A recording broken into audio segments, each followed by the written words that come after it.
Bueno, vamos a comenzar. Dice así, esta semana tenemos la parashá de Emor. En la parashá de Emor es una parashá muy completa, muy importante, bueno, todas las parashas son importantes, me refiero, que tiene muchas cosas muy...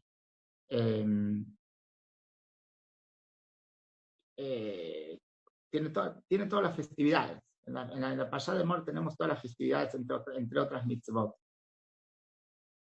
Pero una de las cosas también que tiene Ran directamente en el principio de la parashá, cuenta la obligación que tenemos como padres de educar a nuestros hijos.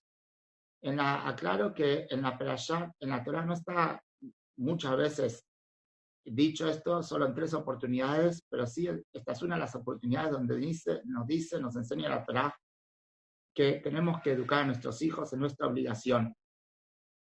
Y se cuenta una historia interesante, linda, sobre el Israel de Ruzhin, un bebé que vivió hace unos 200 años, no pertenecía al movimiento de Chabad, un tzadik muy grande, y él cuenta así la historia, que él a los hijos les ponía a los 30 días de nacidos, ya les ponía tzitzit, o sea que tenían que, ya de chiquitos ya se les ponía un tzitzit bajo la ropita, bueno, sobre la ropa. Y se cuenta una vez que el hijo, el que después lo sucedió como Rebe, que se llamaba Reb David, me parece, el Ruzhin, el papá se llamaba el Israel de Ruzhin. Y el hijo, si no me equivoco, se llamaba Reb David. Se cuenta que una vez tenía que amamantar, estaba llorando que tenía que amamantar. Pero la mamá estaba intentando darle para amamantar y no quería quería comer bajo ningún concepto. O sea, no dejaba de llorar, lloraba, ya se empezó a preocupar la mamá que le dolía algo y ya estaban por llamar al médico, pero antes de llamar al médico va la esposa y le consulta al esposo qué puede ser. Entonces el esposo le pregunta si ya le pusieron los tzitzit, y ahí la mamá se olvidó, se acordó que no le habían puesto, se habían olvidado de poner los tzitzit, y cuando le pusieron los tzitzit dejó de llorar y empezó a comer. Aclaro que este chico fue después el que sucedió al padre, revisó el Ruzhin, o sea, no era cualquiera, era después un tzadik muy, muy grande. Con respecto a la perashá de la semana, tenemos acá una mitzvah, que la verdad que estamos justo en estos días cumpliendo esta mitzvah desde Pesach hasta Shavuot, y bueno, por toda la situación no se dio la oportunidad todavía de hablar del tema. Pero estamos hablando de la mitzvah de Sfirat HaOmer, de contar el Omer. ¿En qué consiste la mitzvah? La mitzvah es así, que al otro día del primer día de Pesach, o sea, la segunda noche, a partir de la segunda noche de Pesach, empezamos a contar día a día hasta la llegada de Shavuot. Y en el día número 50, de hecho, eso es Shavuot. Inclusive es una mitzvah que se dice todas las noches, una verajá, se bendice la mitzvah. Agradecemos a Hashem por habernos dado la mitzvah del Omer. Y toda la noche vamos contando qué noche es. Aclaro, interesante, que es por eso el mes de Iyar, el mes que estamos ahora, el mes que estamos ahora transitando, es el único mes en el año que tenemos por obligación de la Torá todas las noches una mitzvah distinta. Todos los días tenemos una mitzvah. A diferencia, en todos los meses del año, muchas veces tenemos mitzvot, pero no hay un mes entero que todos los días tenemos una obligación de la Torá. No hay. Sin embargo, en Iyar, eso implica la grandeza del mes que estamos transitando, un mes tan importante, con tantas bendiciones, porque cada día tenemos una obligación de la Torá, una mitzvah, que es contar el Omer. Eso se cuenta de noche, el que no contó de noche puede contar de día, pero así todos los días se va contando hasta llegar hasta Shavuot. Uno de los motivos que está escrito de esta mitzvah es porque los Yehudim estaban con mucha ansia de llegar a la entrega de la Torá. Cuando salieron de Egipto, no fue solamente para liberarse de la esclavitud de Egipto, como lo hablamos muchas veces, sino que fue realmente el propósito, se liberaron para ir a recibir la Torá en el monte Sinaí, y de tantas ganas, tantas ansias que tenía el pueblo judío para llegar a la Torá, que fueron contando día a día, y por eso, en recuerdo a esa cuenta, también tenemos la obligación, la Torá nos obliga a contar todas las noches hasta llegar a Matan Torá. Pero técnicamente, ¿cómo funcionaba la cuenta del hombre? Hoy en día, en la época del templo. Hoy en día abrimos el Sidur y contamos. Pero en la época del templo, ¿cómo funcionaba? Se agarraba todos los días se agarraba todos los días se iba a cosechar al campo cebada de la nueva cosecha. O sea, no cebada que ya había de antes, sino una cebada de la nueva cosecha, era la época de la cosecha, entonces se agarraba un puñado de cebada, se la cosechaba, y eso se lo ofrendaba en el templo. Encontramos algo interesante, que y eso era el Omer, el Omer, esa es la traducción de Omer. Omer quiere decir el puñado de cereal, de espigas, hasta el puñado de espigas que se ofrendaba en el altar. O sea, eso se traía, se llevaba al altar, se iban al campo, lo cosechaban, lo traían al templo, se lo subía al altar y se lo quemaba en el altar como una ofrenda. Había interesante con respecto al Omer y con respecto hay dos, en estos días, al Omer y después en Shavuot, hay dos ofrendas que son muy parecidas. Una es esta, el Omer, y la otra es la ofrenda que extraía de la espiga, de espigas en el templo en Shavuot. Que no es que extraía las espigas, se cosechaban con la nueva cosecha, se usaba el trigo nuevo de la nueva cosecha, y con eso se hacían dos panes grandes, lindos, así, importantes, y eso se ofrendaba en el templo, en Shavuot. O sea, que con la nueva cosecha teníamos dos mitzvot. Una mitzvah, una cosecha de trigo, pero aparte no se usaba el trigo en sí, si lo molía, se hacía harina y con eso se hacía el pan. Pero algo interesante es que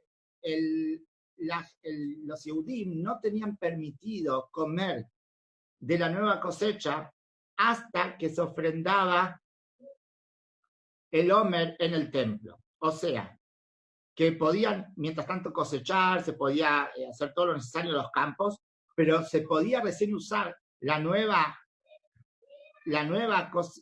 cosecha, se podía recién usar a partir del segundo día de Pesaj, una vez que se traía el Omer. Hago un pequeño paréntesis, que ese es el motivo, porque hoy en día mucha gente acostumbra, que no es la costumbre de Jabada, claro, pero sí mucha gente acostumbra que antes de Pesaj no usa la nueva trigo de la cosecha anterior, y se espera, y no sé si algunos vieron alguna vez en las fechas de Pesaj, después de Pesaj, hasta Pesaj, perdón, en muchos negocios, en paquetes de galletitas o cosas hechas con harina kasher, está escrito, y hay, Kemach Yashan, dice, harina vieja, harina de antes. ¿Por qué? Porque justamente mucha gente que se cuida, que no usa nueva harina hasta que no pase Pesaj. No es la costumbre de todo el mundo, de hecho Chabad no acostumbra a cuidarse en eso por un simple motivo, que hoy en día, al no tener Bet HaMikdash, no tenemos el templo, no depende entonces si se puede usar o no usar la nueva cosecha, porque no hay el Omer en el templo que lo permita o no. Pero entonces tenemos, volviendo al tema, un paréntesis eso, volviendo al tema, tenemos entonces la ofrenda del Omer que permitía comer la nueva cosecha recién a partir del segundo día de Pesaj. Pero, interesante, que igualmente de la nueva cosecha, o sea, del trigo nuevo, todavía no se podía traer al templo ninguna ofrenda. Recién, cuando se permitía traer de las ofrendas de la nueva cosecha, del trigo de la nueva cosecha en el templo, recién a partir de Shavuot, cuando se hacía con el trigo de la nueva cosecha, se hacían los dos panes en Shavuot, eso era lo que permitía, a partir de eso, que en el templo se use también la nueva cosecha. O sea, interesante, que los Yehudim tenían permitido comer la nueva cosecha 50 días antes que el templo. En Pesach ya se les permitía comer la nueva cosecha a los Yehudim cuando se traía la segunda noche de Pesach, o sea, el segundo día de Pesach se traía el Omer. Eso ya permitía comer para todos los Yehudim, para todo el pueblo de Israel, comer la nueva cosecha. En cambio, el templo todavía no tenía permiso para usar el trigo de la nueva cosecha para las ofrendas. Había diferentes ofrendas que se usaba trigo. Eso no estaba permitido recién a partir de Shavuot. Ahora, un punto interesante también es, ¿qué pasa si se equivocaron? ¿Qué pasa si se equivocaron? ¿Qué pasa si en las ofrendas anteriores a Pesach trajeron una ofrenda de la nueva cosecha? Entonces dice así, está escrito que esa cosecha no sirve esa ofrenda, no sirve absolutamente de nada. Y si antes de Pesach se trajo una ofrenda de la nueva cosecha, es nula, no sirve y se considera que no se ofrendó nada. Por lo tanto, hay que nuevamente hacerla.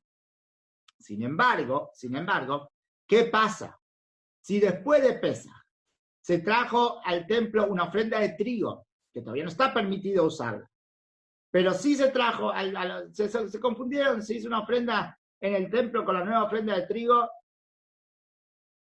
¿sirve o no sirve? Dice ahí, las leyes dicen que sí, que se puede usar, o sea, que sirvió la ofrenda, no es lo correcto, o sea, no es lo que tendría que ser, porque recién a partir de Shavuot se podría usar. Sin embargo, si ya lo hicieron, sirve igual. Y sorprende, es un poco sorprendente. ¿Por qué? ¿Por qué esta diferencia? ¿Por qué si usaron la nueva cosecha antes de Pesach, ahí no sirve absolutamente para nada y hay que hacerla de vuelta? Sin embargo, si sirve, si se equivocaron y se hizo de la nueva cosecha una ofrenda después de Pesach hasta Shavuot con el nuevo trigo, ahí sí sirve, aunque sea no de una, pero por lo menos ya se hizo, no hace falta hacer de vuelta y sirvió esa por lo menos también. Y ahora, está en las leyes, hay sobre esto varias explicaciones que es un tema completamente en interpretaciones de leyes que no vamos a explicarlo ahora, bastante complejas, con discusiones, pero sí, el Hasidut de esto, en la filosofía hasídica de esto, aprende enseñanzas muy, muy importantes en lo que es el servicio a Dios. Porque explica así, la diferencia entre la ofrenda de Pesach y la diferencia de Shavuot es, entre otras, la ofrenda de Pesach está hecha, o sea, el Omer se acercaba de cebada. En cambio, la ofrenda de Shavuot era una ofrenda de trigo. ¿Qué diferencia hay entre el trigo y la cebada? Explica los sabios. La diferencia a nivel filosófico. El trigo es lo que se hace el pan. El pan es lo que simboliza la comida de la persona. O sea, el trigo es comida es la comida de la persona. Sin embargo, la cebada, por defecto, es la comida de los animales. La cebada no es que no se puede comer, obviamente que se come también cebada, pero en general se usaba como comida de animales. O sea, en otras palabras, que la cebada representa la comida del animal y el trigo representa la comida humana, la comida de la persona. Espiritualmente hablando, ¿qué quiere decir? Las dos son ofrendas, tanto la ofrenda de cebada, que es comida animal, y tanto la ofrenda de trigo, que es comida humana. Las dos son ofrendas, pero son dos diferentes tipos de ofrendas. Nosotros, en nuestro interior, tenemos dos almas, dos instintos. Tenemos el instinto animal y tenemos el instinto divino. El instinto animal es representado por la cebada, por la ofrenda de cebada, que es la ofrenda de la comida animal. Y el instinto divino es representado por el trigo, que es el instinto divino, que es la comida humana, la comida que representa el instinto divino. ¿Qué quiere decir en otras palabras? Quiere decir que estas dos ofrendas representan cómo la persona se acerca a Dios. La ofrenda, como ya hablamos de esto en varias oportunidades, la ofrenda representaba el acercamiento de la persona a Dios, cómo una persona se entrega en su servicio a Dios. Y las dos cosas son necesarias. Es entregarse entregar su instinto animal, su instinto mundano, que es el instinto mundano, es lo que la persona constantemente le tira a hacer, no necesariamente cosas malas, aclaro, pero sí cosas mundanas, también cosas malas, pero también cosas mundanas, las cosas que no necesariamente son para Dios, las cosas que no necesariamente son en pos del servicio a Dios. Son es el instinto que, entre otras cosas, porque es verdad que el instinto del animal también intenta llevar a la persona por el camino incorrecto muchas veces, pero inclusive sin llegar a eso, muchas veces, o sea, el instinto del mal, su trabajo es intentar que la persona se desconecte de Dios. No necesariamente por el mal camino, no necesariamente haciendo cosas prohibidas, pero es suficiente con que la persona, con que el instinto animal venga a la persona y le diga, este Shabbat, quédate en casa. Bueno, no, ahora es un poquito distinto, vamos a decir, en una época normal, ¿no? Pero dice, este Shabbat, para que quédate descansando, para que vas a ir al Shir, no vas a hacer nada prohibido, no vas a mirar la televisión, no vas a usar el celular, no vas a hacer nada prohibido, pero descansá, vos necesitas también descansar un poco. Ahí está, el instinto del mal no le hizo hacer algo prohibido necesariamente, no le hizo hacer nada malo, pero no hizo lo bueno, no fue lo que a esta persona le correspondía, era ir al Shir, rezar, conectarse con Dios esa única vez por semana. El instinto mundano lo lleva a que no se conecte a Dios, a que no, ocupate de vos, ocupate de tus cosas, no hace falta tanto Dios. El instinto divino es el instinto, ese alma, el Nefesh Elokit, es el alma que insta a la persona a que sí se conecte a Dios. También es verdad, necesitas descansar, necesitas ir de vacaciones, anda de vacaciones, pero las vacaciones mismas ten en cuenta que tenés que hacer, poner los tefilín, que tenés que comer kasher, que tenés que conectarte a Dios, no, o sea, no es vacaciones de Dios tampoco. Quiere decir, esa es la diferencia entre cómo trabaja el instinto del mundano, el instinto animal, y cómo trabaja el instinto divino. Los dos son los que intentan constantemente tirarnos para un lado y para el otro lado. Es como que tenemos dos vocecitas en nuestra cabeza que nos constantemente intentan llevarnos para un lado y para el otro. Pero enseña la Torá que la idea es que las dos almas, que los dos instintos se ofrenden a Dios, que los dos instintos aprendan a trabajar en pos del servicio a Dios. Ahora, ¿qué pasa? Que cuando empezamos en Pesaj nuestro servicio a Dios, ¿y por qué lo llamamos que empezamos? Es porque cuando salimos de Egipto, recién ahí estamos comenzando nuestro trabajo o nuestro camino en el servicio a Dios, eran nuestros comienzos, ahí recién nos estábamos por convertir como pueblo, en unos meses más adelante con la entrega de la Torá, era el principio de nuestro camino. Obviamente, en el principio del camino, primero, ¿con qué tenemos que trabajar? Primero tenemos que trabajar con nuestra parte humana, con nuestra parte mundana, de empezar a dejar que todas nuestras cosas que están a nuestro alrededor, con nuestras cosas mundanas, también sean en pos del servicio a Dios. Y una vez que logramos que todo nuestro ser sirva a Dios, que con todo nuestro ser, con toda nuestra parte mundana, con toda nuestra parte básica, con nuestra parte material, también trabajemos a Dios. Entonces, obviamente, ahí viene la parte de acercar nuestro instinto divino a Dios. ¿Qué quiere decir? Es que una vez que ya estamos en un nivel de nuestro servicio divino, ahí tenemos que constantemente seguir elevándonos, seguir subiendo, seguir aumentando y seguir yendo para adelante. Este es uno de los motivos también que a un Yehudí nunca se le dice, ya está, llegaste, ya está, terminamos, ya está, lograste tu cometido y de acá quédate. No, en absoluto, el Yehudí, y no importa qué nivel de cumplimiento tenga. Esto puede ser el Yehudí que todavía no cumple absolutamente nada, que obviamente, como decimos en el chiste, que cumple solamente los años, pero no importa, que esa persona obviamente tiene mucho lo que aprender y mucho lo que avanzar y mucho lo que aumentar en su servicio a Dios. Pero esto también aplica para cualquier Yehudí. Cualquier Yehudí inclusive para un Yehudí que está completamente compenetrado en lo que es Torah y Mitzvot, es una persona que lo vemos en la calle y es un rabino, y tiene barba y sombrero y saco y va con todo, tiene todo. También esa persona tiene mucho lo que aumentar y mucho que mejorar. El camino en el servicio de Dios nunca se termina, no es finito, a veces es infinito, siempre hay lo que aumentar, siempre hay lo que mejorar y siempre hay lo que avanzar. Y eso representa el acercar el instinto divino a Dios. El acercar el instinto divino representa eso que una persona dice, no paro, ya no me quedo dormido en los laureles, no es hasta acá llegué y terminé, no. Ahora, Baruch Hashem, tengo el mérito de haber llegado hasta acá, tengo que seguir mucho más adelante. Eso representa el acercar, el ofrendar el instinto divino. Ahora, hay una diferencia muy importante. Y así explica la... Así explica... 2600. Bueno, un segundo. Vamos ahí, porque recién lo saqué el banco. Fíjate. Vamos otra vez a silenciar. No me la bebí las manos. Ahí está. Ahora. Están hackeando. A ver. Ya me pasó en algunos Zoom. Hay que poner... A ver, ahí está. Ahí está.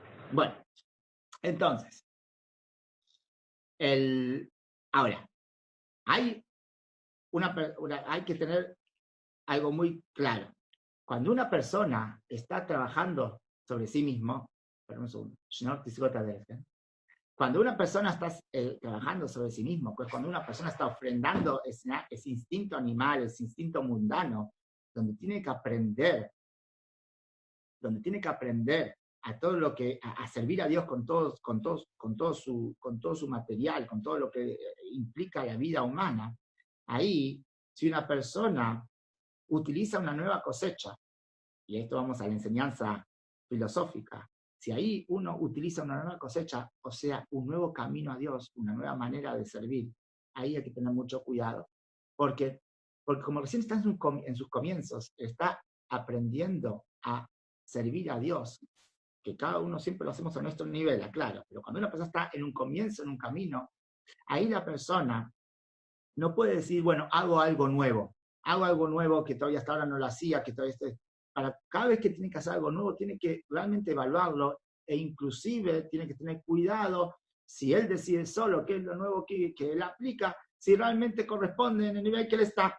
Por eso, ahí es la regla, que cuando una persona traía de la nueva cosecha, antes que empezó a trabajar consigo mismo, ahí directamente servía.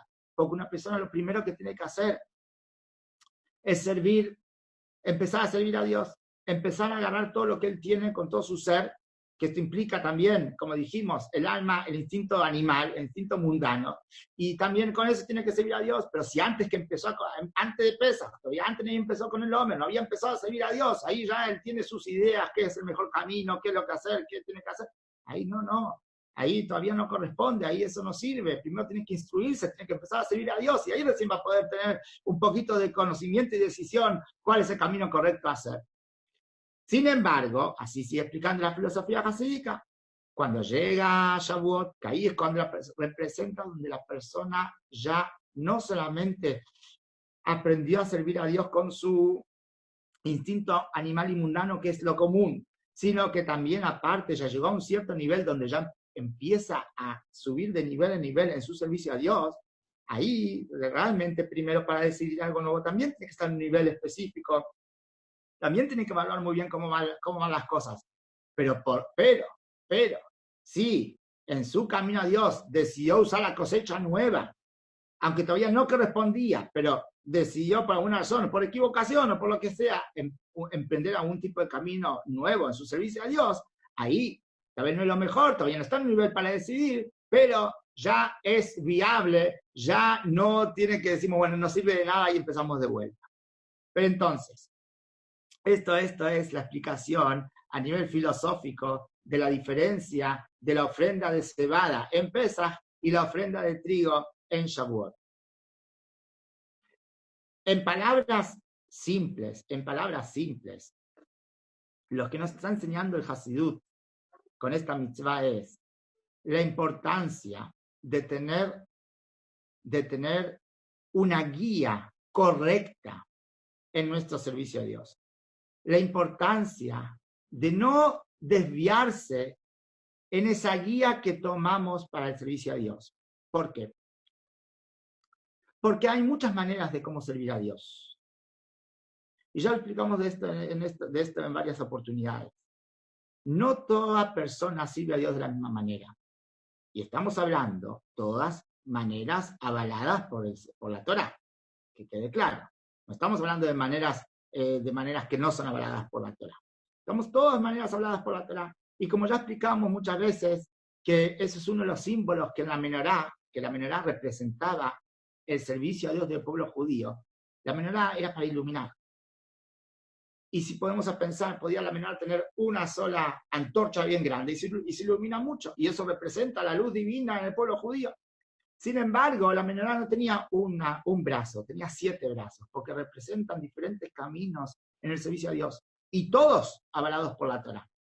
Pero entonces, inclusive yendo por el camino de la Torá, a veces hay muchos caminos en donde, cómo encarar el servicio a Dios. En ejemplos simples, una persona puede decir, yo sirvo a Dios yendo al Shil todos los Shabbat. Otro dice, yo prefiero servir a Dios comiendo kasher.